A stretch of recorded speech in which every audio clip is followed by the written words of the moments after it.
제가 여름이면 가족들과 함께 휴가를 주로 가는 곳이 있어요. 횡성에 있는 제 선배 집입니다.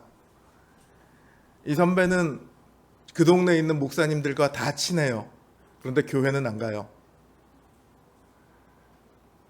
이 선배는 기독교는 다른 종교들의 영향을 받아서 만들어진 종교다, 이렇게 생각을 해요. 그래서 제가 휴가 가면 늘 논쟁을 벌이게 됩니다. 예수님은 과연 진짜 하나님의 아들인가? 이걸 두고 논쟁을 벌이죠. 지난 2000년 동안 수많은 논쟁이 있었어요.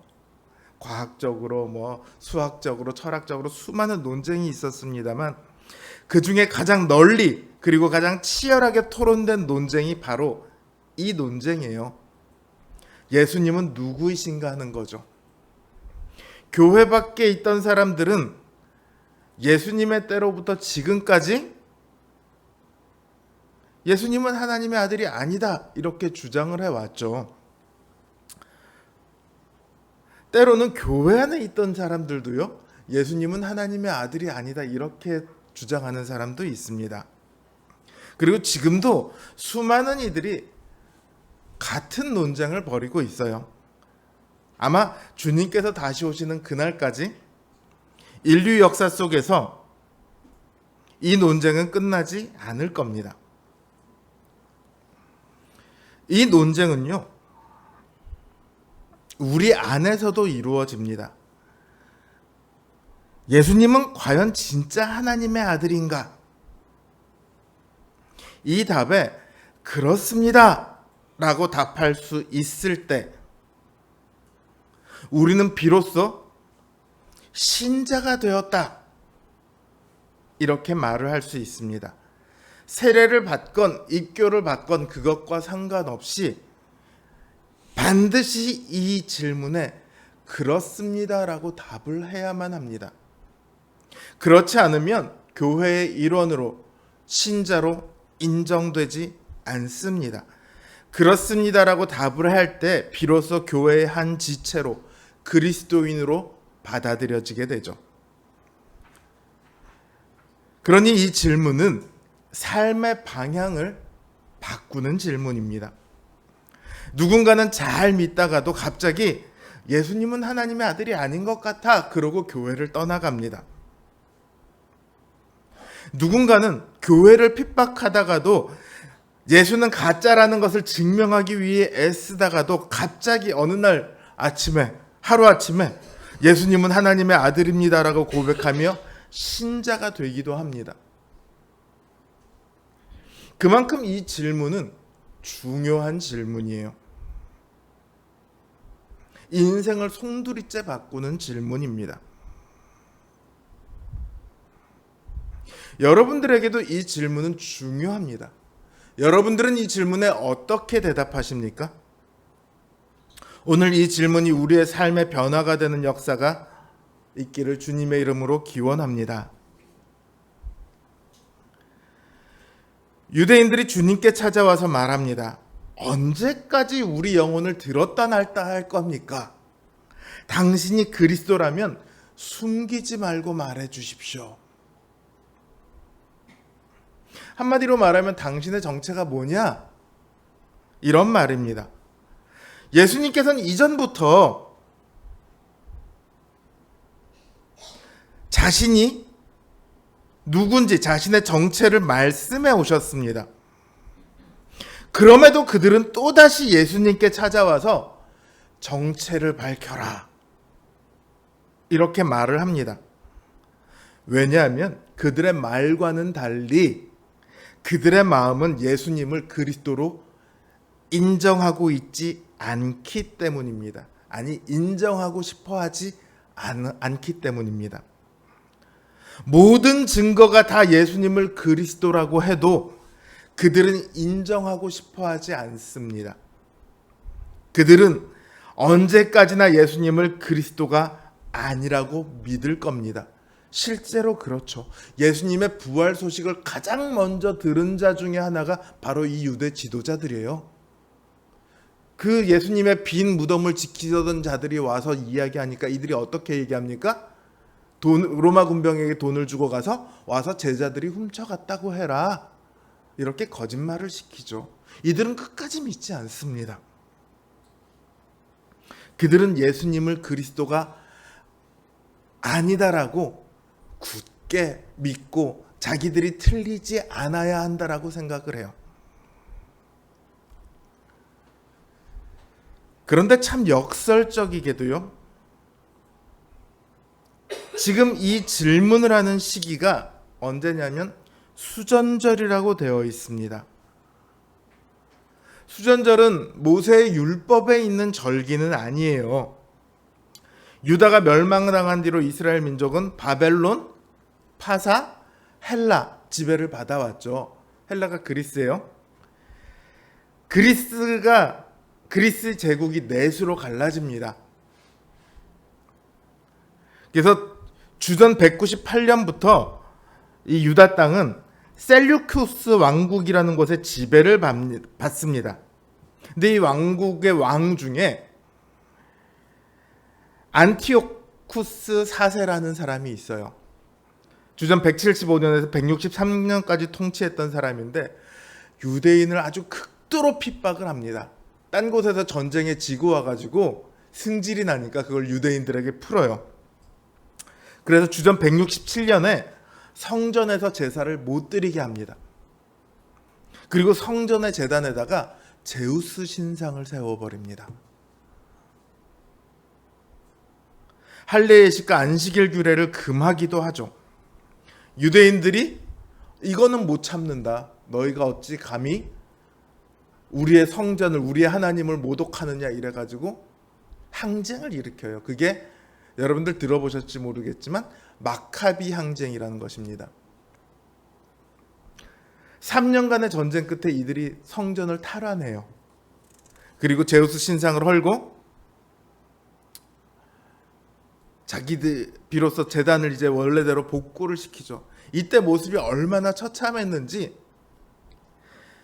성전을 탈환하는 데 참여했던 이들이 전부 다 옷을 찢고 눈물을 흘렸다고 그럽니다. 어쨌든 이렇게 해서 무너진 곳을 다시 세우고 해서 성전을 다시 복구를 해요. 어느 정도 복구가 된 다음에 8일간의 성대한 성전 봉헌 축제를 드립니다.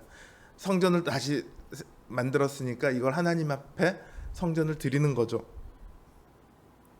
이 축제 기간에 성전과 가정에 8일 동안 불을 환히 밝히도록 했어요.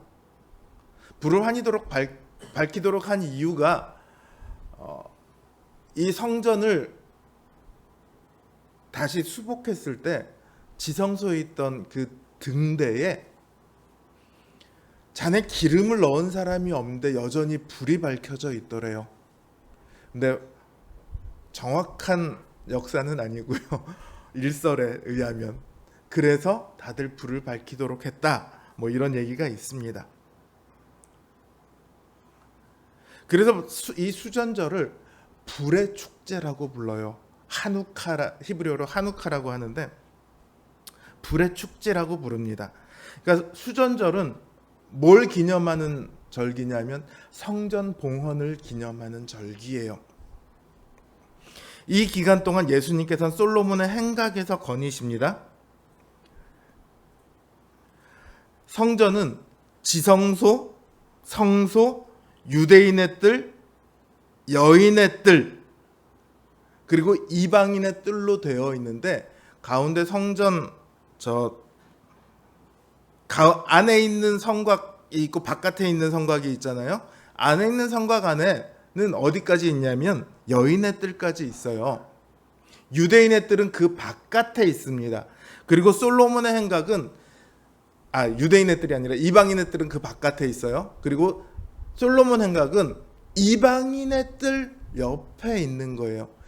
행각이라는 게 뭐냐면 회랑이라고 하는데 기둥만 잔뜩 있고 지붕 있고 벽은 없는 그런 긴 복도 같은 곳이에요. 그래서 수많은 사람들이 모일 수 있게 되어 있는 곳인데요. 그래서 사람들이 모여서 주로 토론하는 장소로 많이 사용이 됩니다.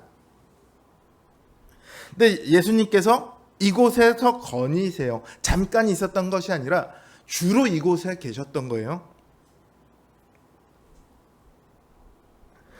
앞에서 제가 수전절이 뭐 하는 날이라고 성전 봉헌을 기념하는 날이라고 했잖아요. 성전 봉헌의 완성은요, 성전이신 그리스도께서 자신을 하나님께 드리는 걸로 완성이 됩니다.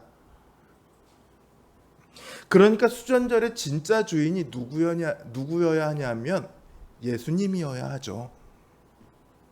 그런데 그 수전절의 주인이신 예수님께서는 가장 중심에 계셔도 모자랄 판에 가장 외곽에서 다니고 계세요.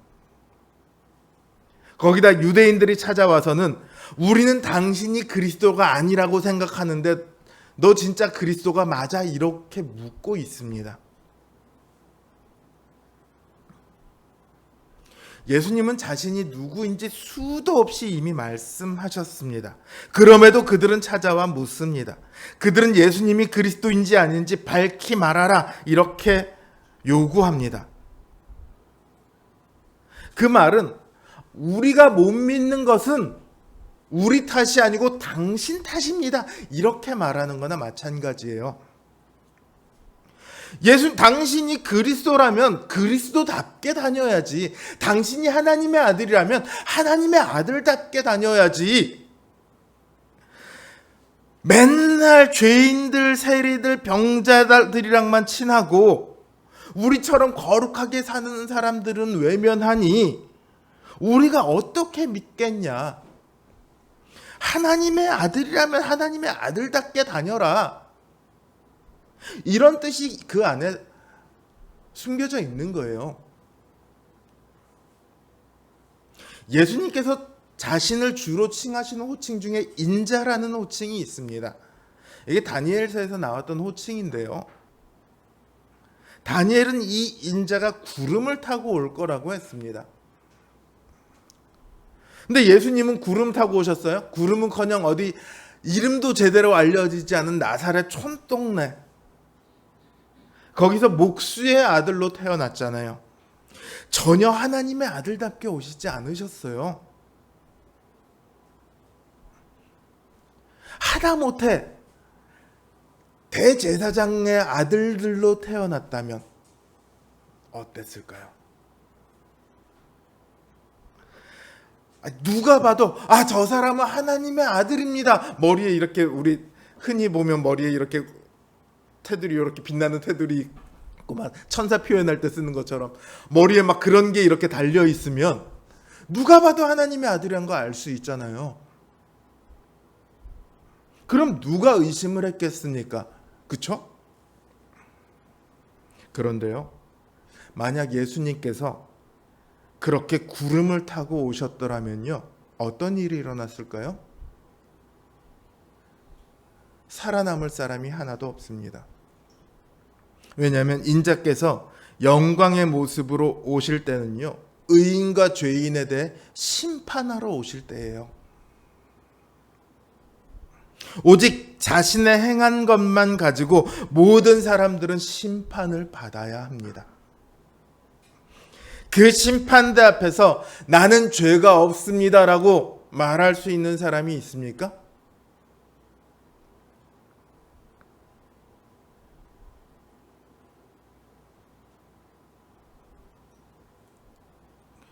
바울조차도 나는 죄인 중에 괴수입니다라고 말을 합니다. 다윗조차도 나를 버리지 마소서라고 간구를 합니다. 누가 감히 그 심판대 앞에 당당하게 설 수 있겠습니까?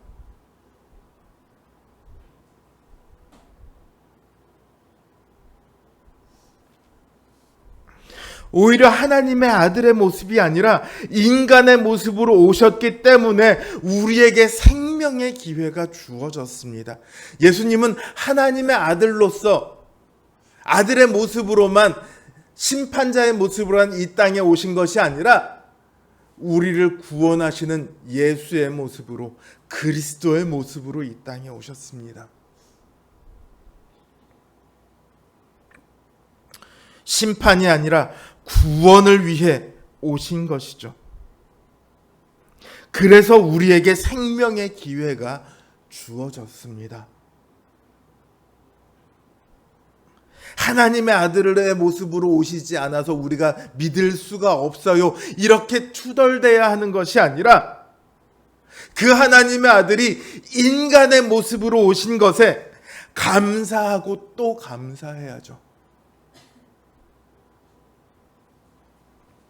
예수님께서는 나의 말을 못 믿겠거든 나의 행하는 것을 보고라도 믿으라고 말씀하십니다. 많은 이들이요, 예수님의 가르치심을 듣고는 저분의 가르침은 사람의 가르침과 달라. 하나님으로부터 보내심을 받은 사람이 맞는 것 같아. 이렇게 알아차렸습니다. 그럼에도 못 믿는 사람들이 있습니다.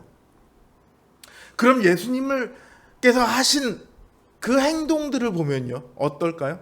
예수님께서 어떤 일을 하셨습니까? 38년 된 중풍병자를 일으키십니다.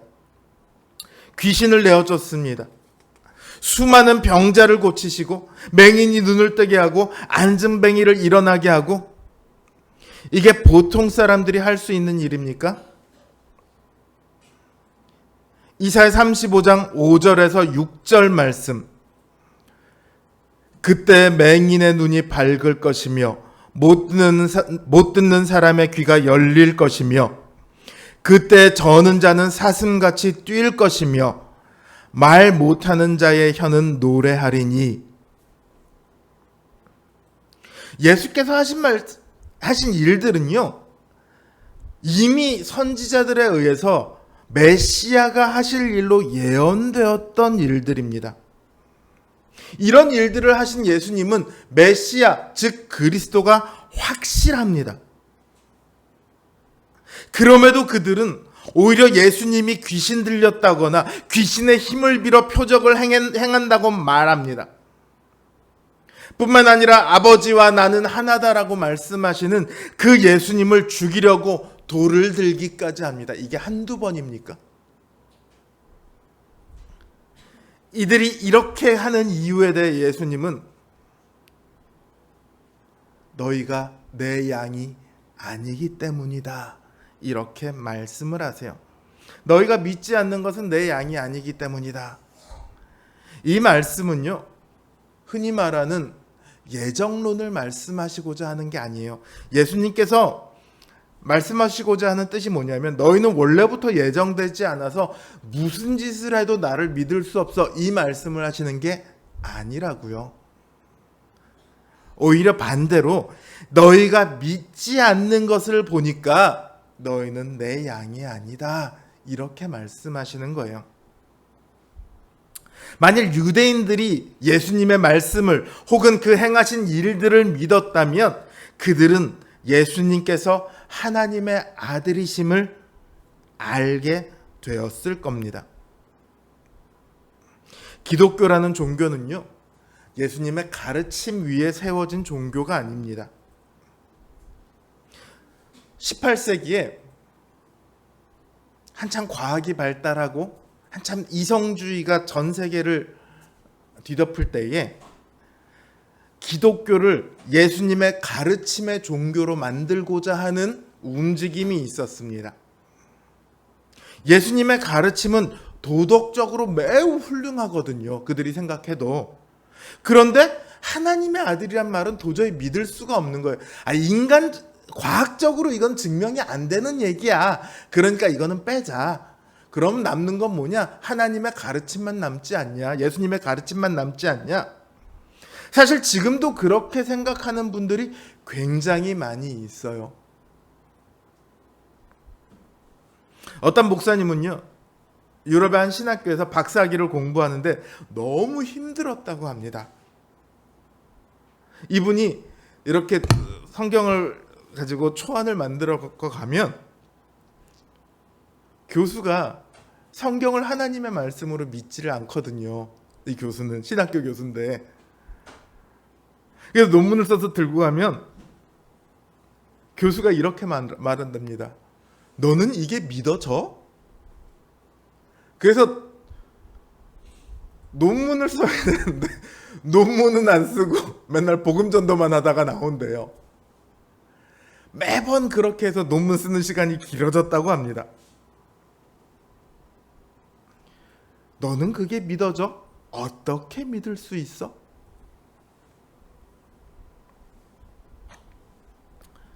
그러나 기독교라는 종교는요, 예수님의 가르침이 아니라 십자가 위에 세워졌습니다. 그분의 가르침을 제대로 알지 못하는 사람도요, 십자가를 통해 예수님을 믿을 수 있습니다.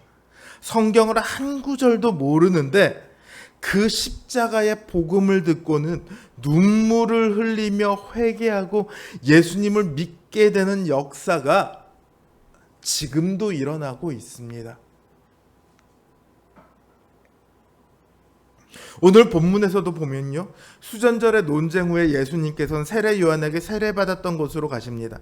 거기 많은 사람들이 모여듭니다. 그들은 뭐라고 얘기하냐면, 세례 요한이 표적은 비록 행하지 않았지만 세례 요한이 예수님에 대해 한 모든 말은 다 참되다, 이렇게 말을 해요. 왜냐하면 이들은 예수님께서 행하신 일들을 보았고 들었거든요. 예수님께서 행하신 일들을 알았기 때문에 예수님을 믿는 거예요. 그들은 예수님을 그리스도라고 믿기에 이르렀습니다.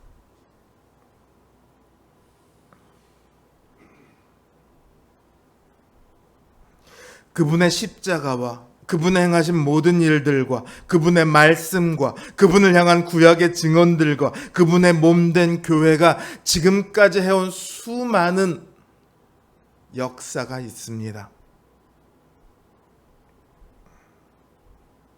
우리는요, 이 세례 요한이 세례 주던 곳에 모여있던 이 사람들이 보지 못한 것을 보았습니다. 그곳에 모여있던 이들은 십자가를 보지 못했습니다. 그러나 우리는 십자가를 압니다. 그들은 부활을 보지 못했습니다. 그러나 우리는 부활을 압니다. 그들은 보지 못하고도 가장 결정적인 그 예수님의 십자가와 부활을 모르고도 예수님을 믿었습니다.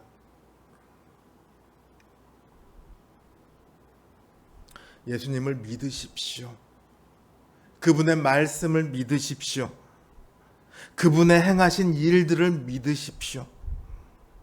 그러면 그 삶의 끝이 죽음이 아니라 영생으로 변하게 되어 있습니다.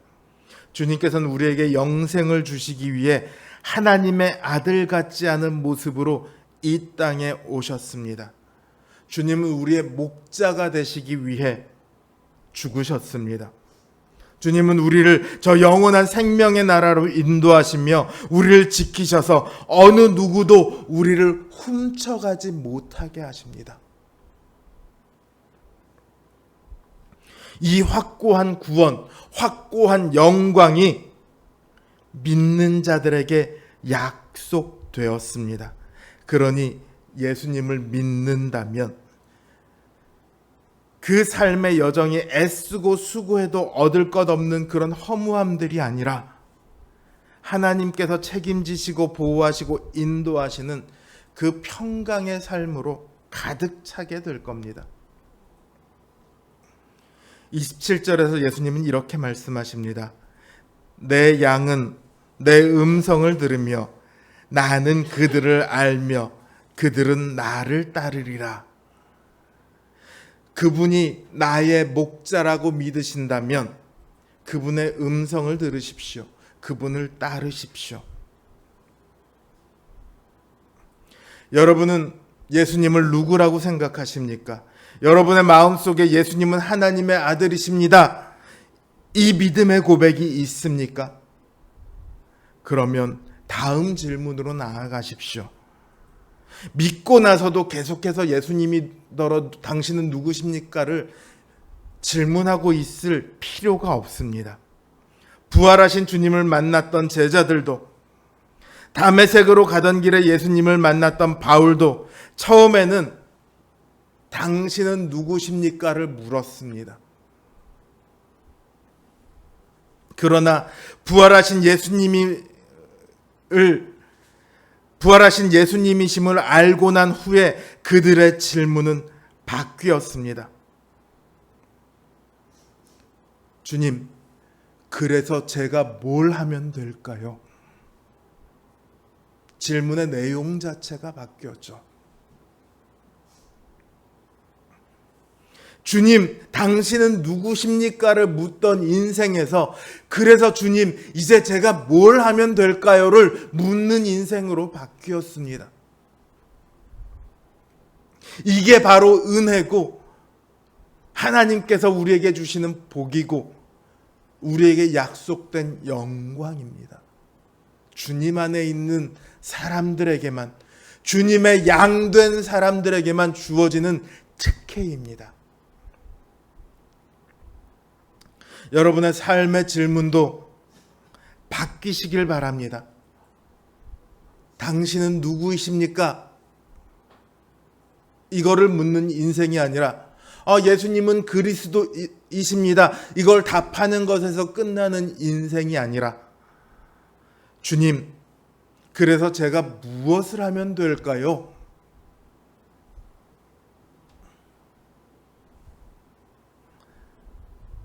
이걸 묻는 인생으로 바뀌었으면 좋겠습니다. 우리 함께 외쳐볼까요? 주님, 제가 무엇을 하면 될까요? 시작!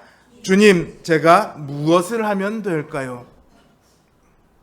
예수님의 말씀에 귀를 기울이고 그 말씀에 순종하며 예수님을 위해 살아가겠노라 다짐하는 믿음의 역사가 우리들의 삶 가운데 늘 함께하기를 주님의 이름으로 기원합니다.